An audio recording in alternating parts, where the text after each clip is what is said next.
Hello students, I am Nidhi Markare. Today we are going to start our new chapter in physics, chapter number 11, the human eye and the colorful world. We have studied in the previous chapter, that is chapter number 10, refraction of light by lenses and reflection. We have also studied the nature, position and relative size of the images formed by lenses. But how these ideas help us in the study of human eye? Actually, the human eye uses light and enables us to see the objects around us. It has a lens in its structure. Now, what is the function of the lens in human eye? How do the lenses used in spectacles correct defects of vision, etc.? Let us discuss these questions in the same chapter. Now, we have learned in the previous chapter about light and some of its properties. In this chapter, we shall use these ideas to study some of the optical phenomena in nature. Let us start with human eye. The human eye is one of the most valuable and sensitive sense organ of our body. It enables us to see the wonderful world and colors around us. It works on the phenomenon of refraction of light through a natural convex lens made up of transparent living material, that is tissues. It is like a camera. It enables us to see the things around us. Here, this diagram shows the main parts of the human eye, like cornea, iris, pupil, crystalline lens, ciliary muscles, retina, optic nerve, aqueous and vitreous humor. Let us discuss one by one. So, the human eyeball is approximately spherical in shape and its diameter is about 2.3 centimeter. So let us start with the first first important part, that is cornea. Cornea, it is the front portion of the human eye, bulging outwards, is known as cornea. Shown in the figure, it is transparent and thin spherical membrane. Light enters the eye through this membrane. Most of the refraction of light rays entering the eye occurs at the outer surface of the cornea. That is, cornea refracts the rays of light falling on the eye. So this is one of the most important part of the human eye, cornea, shown in the figure. The second part, iris. Beyond the cornea, there is a dark colored muscular diaphragm known as iris. Iris is also shown in the diagram. Here, the iris controls the size of the pupil, and it is the color of the iris that we call as the color of the eye. The next important part, pupil. The small hole in the middle of the iris is known as pupil. According to the diagram, light enters the eye through the pupil. The pupil regulates and controls the amount of light entering into the eye. The pupil of the eye acts like a variable aperture whose size varies with the help of the iris. When the light is very bright, the iris contracts the pupil to allow less light to enter into the eye. However, in dim light, the iris expands the pupil to allow more light to enter into the eye.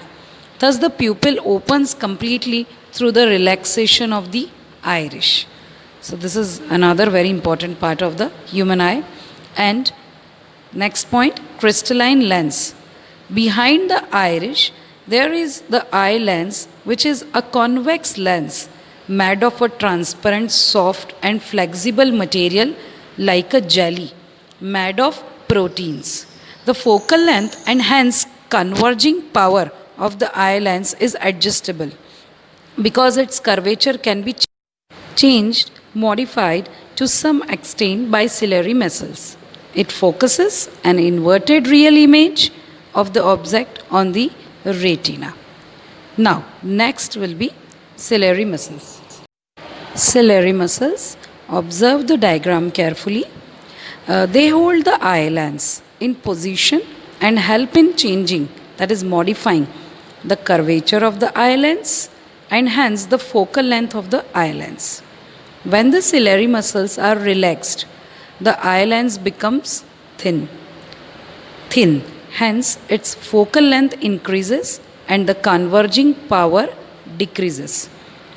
When the ciliary muscles are tense, the eye lens becomes thick, hence its focal length decreases and the converging power increases.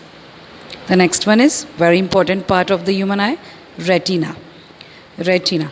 Behind the eye lens and at the back side of the eyeball, there is a screen called retina, on which an inverted real image of the object is formed. The retina is a delicate membrane, or we can say film, covering the entire curved back surface of the eye. It has enormous number of light sensitive cells in the form of rods and cones. The rod-like cells respond to the intensity of the light, and cone-like cells respond to the color of the light. These cells get activated upon illumination and generate electrical signals, or we can say simply nerve signals, nerve impulse, which are sent to the brain via the optic nerve.